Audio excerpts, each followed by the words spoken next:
Hi everyone, welcome to Honey Drops Tarot. This is a general reading for the sign of Virgo, Sun, Moon, Rising, or Venus. Virgo, thank you so much for being here. Thank you for all of your likes, shares, and subscribes. I truly appreciate it. Just a quick note, please do not fall for any scammers. I will never reach out to solicit for a private reading. I do offer private readings, and if you're interested in signing up for one of those or in making a donation, the information regarding that can be found in the About section of my YouTube page, and I thank you so much in advance. Virgo, I hope that you're doing well. The day that I am filming this reading, it's actually my birthday, and so as it is my birthday, I wanted to make a very special wish that I'd like to extend to all Virgos out there for your health, wealth, and happiness. So I wish that for you today, Virgo. I'm gonna get straight to it. I'm gonna be using the Human Spirit Oracle for your overall energy and the Pulp Tarot for your tarot reading. Cards have been pre-shuffled. One overall energy for Virgo, please, Spirit. Angels, spirits, guides, one energy for Virgo, Sun, Moon, Rising, or Venus. Thank you. Number 42, which reduces to a 6. It's the Lover's card in the Major Arcana. The Lover's card corresponds to Gemini, the twins. And the words are third eye blind. Third eye blind. It's interesting though, it clearly in this image, the third eye is very present. It's very present. It's the you know, the other ones that seem a little missing, but then there's an eye in the hand here. So it's a slightly disconcerting card, but also really interesting because it calls into question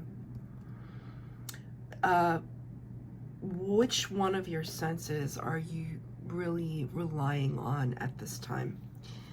Because the words are third eye blind, so it's kind of suggesting that you are not using your intuition to its fullest potential.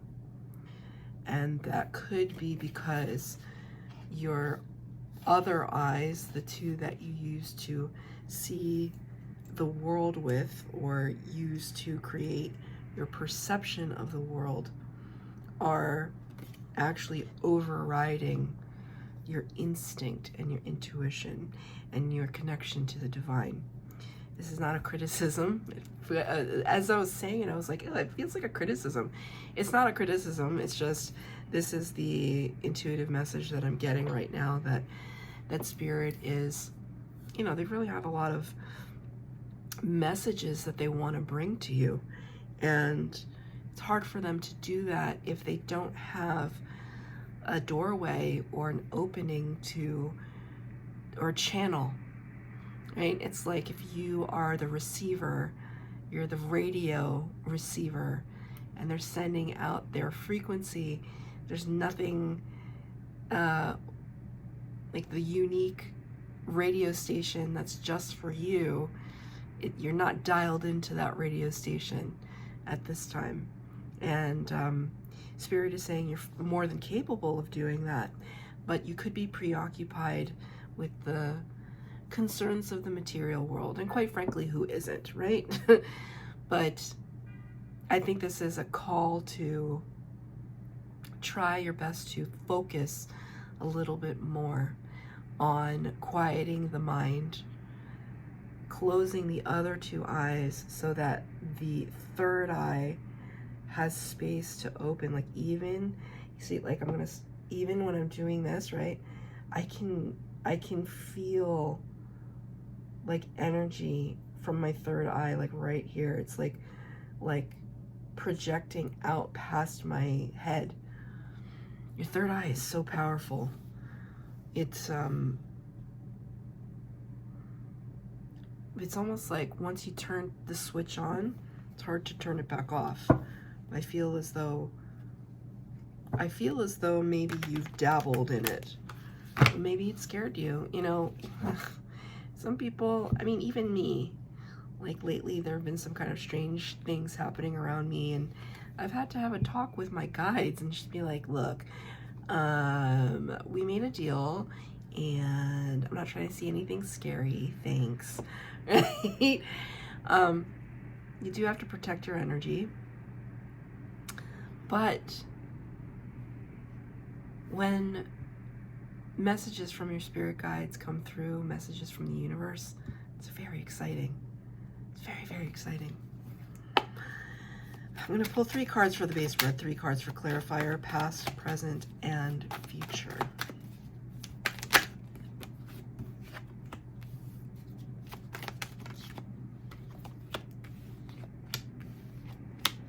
Wow. A couple of cards here that are similar to the Sagittarius reading that I just did. And the cards were thoroughly pre-shuffled, so it's not everything. 3 of the cards are similar. We're going to start with the past energy. 4 of Cups. You can see here this divine feminine kind of laying on her arm, a little woe is me, with these 3 cups on the table behind her, and the 4th cup coming through the window. That 4th cup is representative of Spirit's hand. Spirit offering that 4th cup to you. 4 of Cups is a card that talks about apathy, complacency, kind of at its most extreme, complacency. At its lesser extreme, it kind of talks about this blanket acceptance of a situation, not really hating anything, but not really excited about anything. We're just kind of neutral. We're just kind of here. Nothing seems too radical. We've got our 3 cups. 3 of Cups in the tarot represents celebration, right? Friendship, community. So, you know, we don't have anything to necessarily complain about. And yet, there's this feeling within us that there's something more that we're meant for. And maybe we're trying so hard to imagine what that something is. We can't quite see it. It's not abundantly clear. Maybe we don't think that Spirit's bringing anything in for us right now, but they're showing me that that's not true. That they're trying to deliver something to you, but are you in the place to receive? 4 of Swords. I think that you're getting there. 4 of Swords in the reverse. You can see here this character's in bed, kind of at a loss of energy, taking a breather, trying to recover. So you may be recovering from some kind of illness or mental health strain, and you're just, you know, you've been taking your time with it. But in the reverse, it says that you're ready to rise up out of that bed. So it's kind of like in the past energy, you understood that it was up to you to grab onto that cup. It was up to you to accept what was on offer from Spirit. You could see it. What was it that was on offer? What was it? I'm going to ask for a clarifier. What was in that 4th cup, please, Spirit?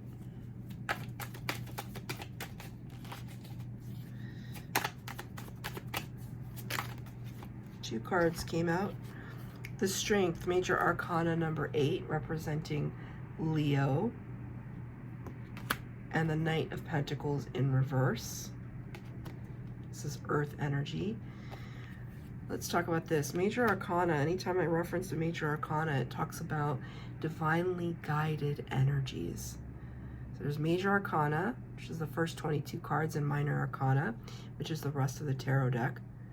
The majors talk about how Spirit is kind of guiding you, holding your hand in a scenario. that we're looking at the archetypes of humanity. So bringing out the big guns, right? And the minor arcana of the tarot, it's the everyday instances, the everyday occurrences, the everyday decisions that you and I can make in the material world. So when I say major arcana, it's like, whoa, this is a big deal. Like you in the past energy really rallying not just your maybe physical strength, meaning like we're getting out of bed every day, we're hitting the ground running, we're working with our hands, we're working with our might and our willpower to overcome, to endure, to prosper. But Strength card also talks about a kind of mental, emotional maturity, that we're looking at our ego straight on, the things that keep us trapped in fear, and we're overcoming that. We're saying, I know what triggers me, and I can almost feel what triggers me when it's triggering me in the moment, and how I respond is going to be influenced by my strength. It's going to be influenced by my understanding that I'm being triggered in the moment and I can overcome this and not react in a way that causes me to lose control. There's a whole thing about the reason why like the lion and the divine feminine are featured often in the Strength card is that they're kind of an unlikely pair, right? But it's like she's keeping that lion's roar at bay and under control. That there may be this kind of primal energy running under the current of the psyche, but it's this awareness that you know it's there, but you're going to use it to your advantage and not let it control you.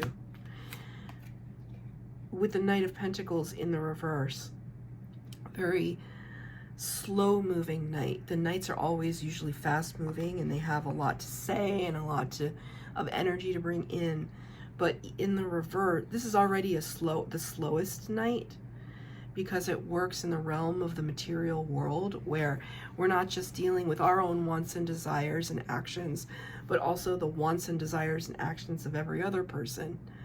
And so anything in the earthbound realms tends to move a little bit more slowly, because spirit can orchestrate a manifestation, but it's not just you living in a bubble. It's like, you know, like you wanting to manifest a new house, but first of all, the people that live in the house need to move out. So spirit kind of orchestrating things in divine timing. That's what the Pentacles energy can sometimes reference. All right, so when we have the Knight of Pentacles in reverse, it's kind of like almost a standstill, like nothing coming in. And so I'm asking what was in that cup, and spirit is kind of saying to me a revelation of how resilient you are, because you were resilient in the face of this kind of frustration where you may not have gotten what you wanted right away, but you were like, I'm okay. I'm gonna stand tall. I'm gonna have faith. I'm gonna have faith in myself. I'm gonna maintain composure, and I'm gonna get through this, right? And what is the byproduct of that kind of behavior? It's a sense of pride in oneself. It's a sense of like, I'm an adult. I can handle things that, something that may have worried me in the past is now just something that I can handle with grace and say, if it's meant for me, it's meant for me. And if it's not, it's not. And in that there's kind of, you know, it's not a, wisdom is like a weird kind of gift, because it can be very internal. It's a very internal process. It's a very internal accomplishment. You know, like, how does one track the trajectory of wisdom throughout one's life? I guess you could write down on a piece of paper all the decisions you made and make a judgment call on whether or not they were good or bad decisions. But by and large, It's not something that you can track easily. It's something that happens over time and through a process. But in that, Spirit is saying, it's the gift. It's the gift, it's the cup, it's the knowledge that they're giving you, and it helps to reaffirm self-love because you're proud of yourself, because you're saying, I have grown, I have matured, I have done the hard work, I can look at my emotions, I can interact with others and be fruitful, right? These are things, we shouldn't take these things for granted, because there are a lot of people that can't even do that. They can't do it, right? They don't know how to play nice with others. So if you know how to play nice with others, not giving in to others, but playing nice with others, then you have a skill set, right? Well, because what's in the present energy for you? I mean, does it get any better than this? I mean, I guess it could, but it's hard to see. Six of Wands and the Sun. The Six of Wands talks about victory, public recognition, promotion, accolades, celebration, fame and fortune. The Sun is the best card in the tarot. Major Arcana number 19 talks about also a Leo reference. So 2 Leo references here. You may be dealing with a Leo or have prominent Leo placements in your chart. The Sun is illumination. It's life force energy, life-giving, clarity, abundance. This is truly the gift that keeps on giving. This is in your present energy. So congratulations, Virgo, because whatever it is that you're doing, it's the spotlight is literally just kind of like shining on you right now, heralding you, congratulating you. I wish these were my cards. What is going so well for Virgo right now? What is going so well for Virgo? Damn. Okay. You know what? I just felt. I didn't hear anything, but I just felt it. Oh, you don't think that I'm in the position, in the past energy, you didn't think I was in the position to receive the Ace of Cups? Well, here it is. Here it is. Here it is. Damn. I mean, doesn't that just look like an optimistic palette of colors? Ace of Cups, just like I said, brand new energy, offers from the divine, love, compassion, grace, forgiveness, beauty, just like everything ooey gooey, like just in your heart, like, ugh, I'm in love with life. I'm grateful. There's gratitude. And as I feel more gratitude, all this abundance just flows towards me. Damn.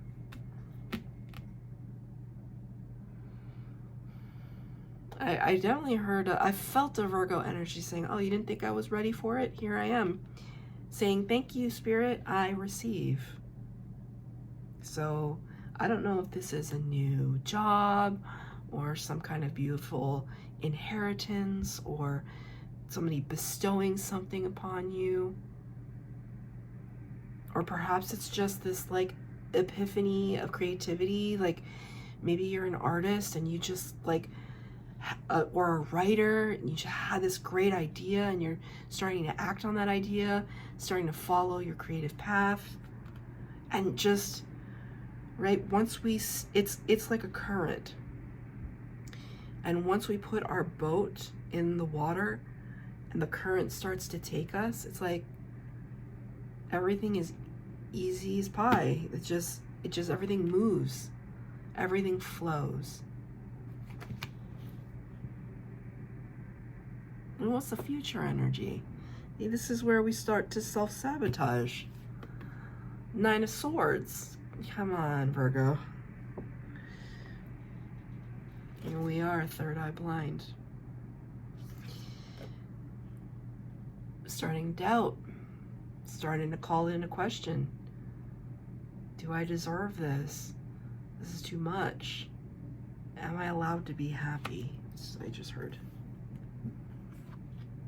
I haven't experienced anything like this before. Am I allowed to be happy?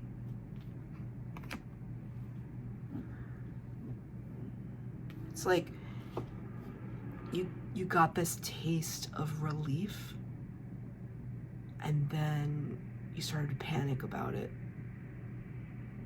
Because it's like you were waiting for the other shoe to drop. Nine of Swords is nightmare energy. Anxiety, all up in our head, all up in our head. Hanged Man in the reverse. This is Major Arcana, number 12. This is Virgo energy and Pisces. So Virgo, you showed up in your own reading. But in reverse. So the Hanged Man talks about perspective. Perspective on your life. Perspective on the world. Not being too close, too up close and personal.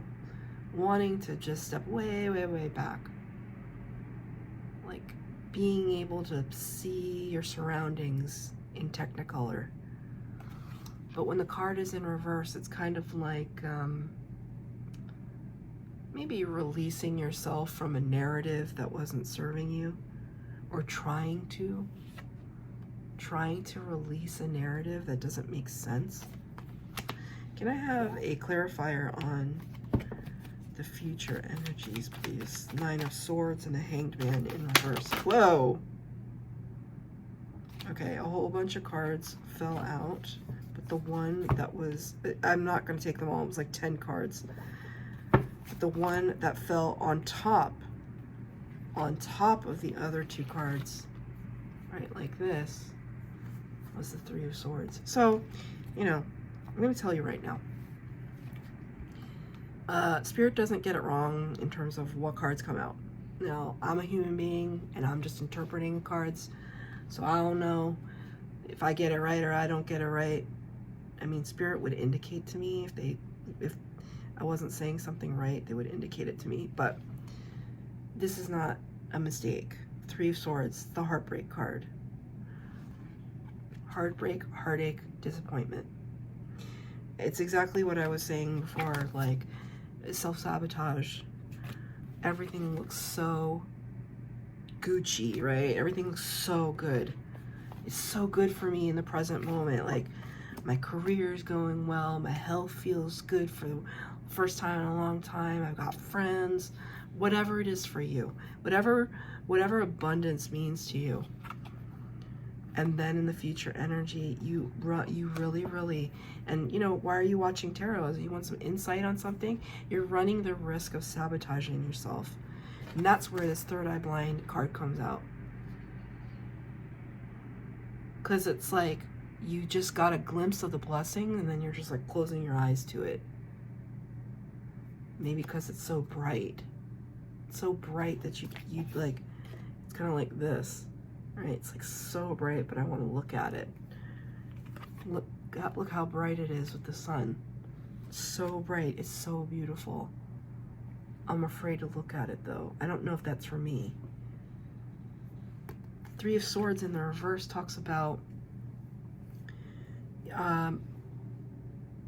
not having fully healed from something, because when the card is in the upright, it's like we're moving past it. Remember? Because the Four of Swords is back here. But when the card is in the reverse, it's like it's still stuck with us. And you know what? I understand that because it's really hard. Going through, I mean, your base card in the Major Arcana is the Hermit. That talks about the dark night of the soul. Unless you would know if you've been through the dark night of the soul, by the way, because it's an ugly, ugly process. Doesn't matter who you are. If you start asking those big questions, ooh, this ugliness is gonna come up. Just like self-hatred and guilt and regret and, and questioning, and what is my purpose, and I'm useless. And at the heart of all that, I mean, these are part of human experience and human emotions. If you really sit with yourself in the dark night of the soul, you look at all of those things face forward and you transmute them. But it's hard to do it. It's like, and especially if it just seems to, you know, if there are some cycles of repeat, it's so frustrating, isn't it? When you kind of meet a new friend and they treat you like crap, and you had other friends, old friends that you got rid of that also treated you like crap, and you're just like, are we not yet done with this period of our lives? You know, are we not yet done? Have we not yet learned the lesson from the last time? It's frustrating. I feel frustrated for you. I feel your frustration, but I also feel your fear. And I'm really kind of rallying for you to open up yourself, your eyes, to the possibility that, you know what? Okay, I'm going to tell you a story to end your reading. Okay, it'll make sense. This will make sense, and this will make sense. I went to a basketball game with a bunch of work people, and I was allowed to bring a friend, a non-work person. So I brought a friend, and I'm sitting there, all my coworkers around, and we're just having a nice time. I don't really like to do social activity like that, but you know, it's part of the game. So I'm sitting there with my friend, and all of a sudden my one of the leaders in my organization, she comes up to me, and she has these really special tickets. She had like 6 of these tickets, and we were sitting in a box, like one of the corporate boxes, and so that was a blessing, right? To sit in a corporate box at like a sporting event, that's fancy. And we were just eating popcorn, having a good time, and she looks at me and my friend, and she's like, would you ladies like these tickets? And I said, well, what are they? Like, where are they? And she's like, oh, it's like for the VIP section on the courtside. On the courtside? Courtside? I don't know how that expression goes, but, and I looked at her and I was like, nobody else wants these? And she goes, I've been offering, no one's taking. Everybody wants to kind of just hang out here. So I looked at my friend and I was like, do you want to go downstairs and just see what it's all about? We can come back up. She's like, yeah, let's do it, right? Because I never had tickets like that. So I kind of say my goodbyes because I kind of know that I'm not going to come back up upstairs. And I was like, okay, bye, everybody. And they're like, oh, honey, are you leaving? I was like, no, I'm not leaving. I'm going downstairs. I'm going to be on the court side. And everybody started freaking out. They're like, how did you get those? Blah, blah, blah. I'm like, what are you talking about? Like, you know, there were other tickets available and nobody seemed to want them. So my friend and I are going downstairs. See ya. Right? So I think people were upset, but whatever. We went downstairs. We're literally sitting courtside at an NBA professional game. And it's kind of a crazy experience. Those tickets are thousands and thousands of dollars. We get to sit down there for free. Right? The game is it's almost over anyway, so it's not like whatever. And it's just an experience to have. And there are servers, like there were tables, and it was like a little lounge area. One of the servers comes over, she says, ladies, you know, we're about to wrap up, but like I can bring this and I can bring this and I can bring this. She was the nicest person, the server. And so I just started chatting with her. And, you know, I work in and around a restaurant kind of area. I work in hospitality, and I'm always looking for people to poach. And I was like, do you like working here? Have you ever considered, you know, career change or whatever? And I gave her my business card. And I said, if you're interested, go online and apply, and I can vouch for the service that I received today, and I thank you. And she was like overwhelmed. She wasn't expecting anything like that. I don't know if she ever ended up applying. I don't think so, but the point is that if I hadn't been sitting down there, I wouldn't have met this lady. And my friend turns to me and she says, you know, she thanks me for bringing her to the basketball game with my coworkers, and she's like, I can't believe we're sitting here, and she's like, what did we do to deserve this? Like, or like, you know, what did we do? Like, how come we get to sit down here? How come we get to experience this? And I said to her, you know, maybe it's not about us. Maybe it's about that server and me trying to get her a job, a different job. You know, one that could increase her finances and lead her on a different path, if she so chooses. Right? So I'm saying this story to you and to kind of reinforce something, that when you accept blessings that come your way and you think, what did I do to deserve this? Like, I you know, I don't know if this is meant for me. I want you to really think about the fact that maybe your blessings are not just about you. Maybe your happiness is a blessing in and of itself, but that it's also a blessing to someone else. Because when you are vibrating very high, when you are emitting a frequency of love and acceptance and gratitude, right? Gratitude for the abundance, gratitude for the love, gratitude for the support that you're receiving, then you can be in a space to help others. So it behooves you to accept this abundance, because you never know whose life you could change by doing so. So that's your reading, Virgo. I hope that it resonated. If it did, please like, share, subscribe, comment down below. Please hit the bell notification to be updated as to when I post new readings. Thank you, Virgo.